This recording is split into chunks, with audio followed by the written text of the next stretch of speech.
कभी सोचा है कि क्या कोई ऐसा एक खुफिया फॉर्मूला हो सकता है, एक ऐसा ब्लूप्रिंट जो ये बताए कि तकरीबन हर चीज कैसे काम करती है?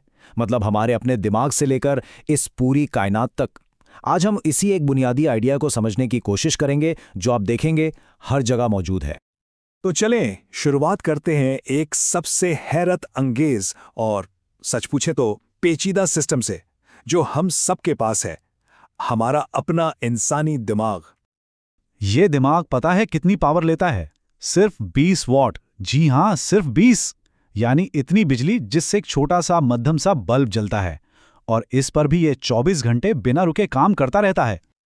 और रफ्तार की बात करें तो दिमाग के अंदर जो सिग्नल्स हैं ना, वो 268 मील फी घंटा की स्पीड से दौड़ते हैं। नाकाबिले यकीन है ना।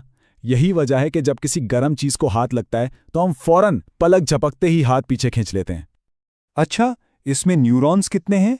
पूरे 86 अरब। इसका अंदाजा लगाने के लिए जरा सोचें कि पाकिस्तान की पूरी आबादी को 4 से ज़र्ब दें। इतने सारे लोग एक साथ मिलकर काम कर रहे हों, ये कुछ वैसी ही बात है।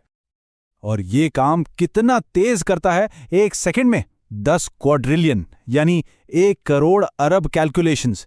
ये किसी भी आम कंप्यूटर से कहीं कहीं ज्यादा तेज है। तो सवाल ये है कि आखिर इतनी जबरदस्त एफिशिएंसी आती कहां से है? ये सब मुमकिन कैसे होता है? जवाब बहुत सादा है। ये एक बहुत ही बेहतरीन हाईली ऑप्टिमाइज्ड सिस्टम है। दिमाग की सारी ताकत इसी बात में है कि वो एक सिस्टम है। और यही है हमारा आज का मौजू। तो फिर ये सिस्टम होता क्या है? आइए जरा इस यूनिवर्सल ब्लूप्रिंट को समझने की कोशिश करते हैं। देखें, सिस्टम का मतलब है कुछ जुड़ी हुई चीजें या पुर्जे जो मिलकर एक बड़ी पेचीदा चीज बनाते हैं। और इन सब का मिलकर काम करने का एक खास मकसद होता है। हर सिस्टम का कोई ना कोई मकसद जरूर होता है, चाहे वो घर का थर्मोस्टेट हो या हमारा अपना दिमाग। अच्छा, हर सिस्टम के 3 बुनियादी हिस्से होते हैं। सबसे पहले इसका एक मकसद या पर्पस होता है, यानी वो टारगेट जो उसे हासिल करना है। दूसरा, इसके अज्जा या कंपोनेंट्स होते हैं, वो अलग अलग पार्ट्स जो मिलकर काम करते हैं। और तीसरा, उन पार्ट्स के दरमियान कम्युनिकेशन या राब्ता, यानी वो एक दूसरे से बात कैसे करते हैं। इसे समझने के लिए ये मिसाल देखें। एक तरफ है कंप्यूटर सिस्टम, इनपुट के लिए कीबोर्ड और माउस, प्रोसेसिंग के लिए सीपीयू और आउटपुट के लिए स्क्रीन। अब दूसरी तरफ देखें, एक किचन सिस्टम। यहाँ इनपुट क्या है? सब्जियां और रेसिपी। प्रोसेसिंग कहाँ हो रही है? चूल्हे पर। और आउटपुट एक गर्मा गर्म मजेदार खाना। तो देखा, दोनों बिल्कुल अलग हैं, लेकिन उनका बुनियादी ढांचा, उनका ब्लूप्रिंट एक जैसा ही है। एक और बात, कोई भी सिस्टम अकेले काम नहीं करता, वो हमेशा किसी न किसी माहौल में होता है। अब ये माहौल या तो स्टैटिक यानी साकिन हो सकता है, जैसे एक पुरसुकून कमरे में लगी दीवार घड़ी, जहां कुछ नहीं बदल रहा। या फिर ये डायनामिक यानी मुतहर्रिक भी हो सकता है, जैसे एक ट्रैफिक सिग्नल जिसे हर लम्हा गाड़ियों, लोगों और मौसम के हिसाब से बदलना पड़ता है। अब एक और मजे की बात, कुछ सिस्टम डिटर्मिनिस्टिक होते हैं, मतलब उनका नतीजा हमेशा एक जैसा ही निकलेगा। आप पहले से बता सकते हैं, जैसे 2 जमा 2 हमेशा 4 ही होंगे। लेकिन दूसरे सिस्टम नॉन डिटर्मिनिस्टिक होते हैं, जहां नतीजे में थोड़ी गैर यकीनी होती है, जैसे मौसम का हाल, वो ठीक भी हो सकता है और गलत भी। चलिए अब देखते हैं कि जितने भी सिस्टम्स हैं उन्हें हम किन 2 बड़ी फैमिलीज या कैटेगरीज में बांट सकते हैं।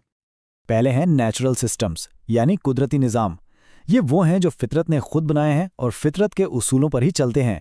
दूसरी तरफ हैं आर्टिफिशियल सिस्टम्स यानी मसनूई निज़ाम। ये वो हैं जो इंसानों ने किसी खास मकसद के लिए खुद डिज़ाइन किए हैं।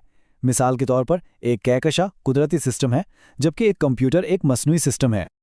आइए अब जरा नेचुरल सिस्टम्स की दिलचस्प दुनिया में चलते हैं और देखते हैं कि उनकी कौन कौन सी किस्में हैं। पहली किस्म है फिजिकल सिस्टम्स। सीधे अल्फाज में ये मैटर यानी कि मादे से बने हैं और फिजिक्स के कवानीन पर चलते हैं। एटम, सयारे, सितारे, कहकशाएं, ये सब इसी में आते हैं।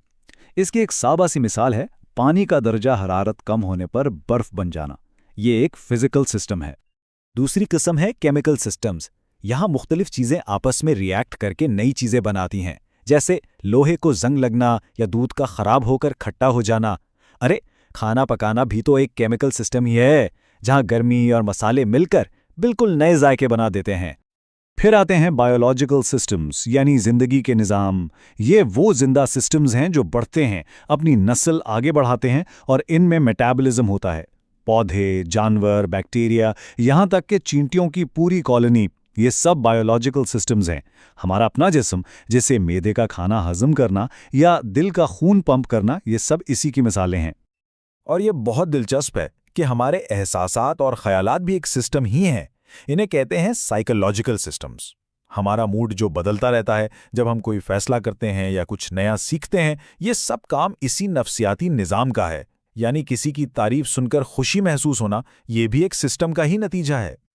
तो जब हम इन सब टुकड़ों को जोड़ते हैं तो क्या तस्वीर बनती है? यही कि ये पूरी दुनिया अपने आप में एक बहुत बड़ा सिस्टम है। तो खुलासा ये है कि ये फ्रेमवर्क हमें दुनिया को एक तरतीब से समझने में मदद देता है। कुदरती सिस्टम जो नेचर ने बनाए, जैसे कहकशां, फिजिकल सिस्टम जो फिजिक्स के उसूलों पर चलें, जैसे सैयारे, केमिकल, बायोलॉजिकल और यहाँ तक के साइकोलॉजिकल सिस्टम्स भी, और आखिर में आर्टिफिशियल जो हम इंसानों ने बनाए, जैसे कंप्यूटर। हर चीज़ एक सिस्टम है। तो एक तरह से सिस्टम के इस आइडिया को समझ लेना एक ऐसी मास्टर की हाथ लग जाने जैसा है जो टेक्नोलॉजी, नेचर और यहाँ तक कि हमारे अपने दिमाग के कई राजों पर लगे ताले खोल सकती है। और आखिर में एक सवाल सबके लिए जिस पर ज़रूर सोचिएगा, अगर हमारे जज्बात एक साइकोलॉजिकल सिस्टम है तो फिर वो कौन सी चीज़ है जो किसी इंसान के मूड में सिस्टम अपडेट करती है?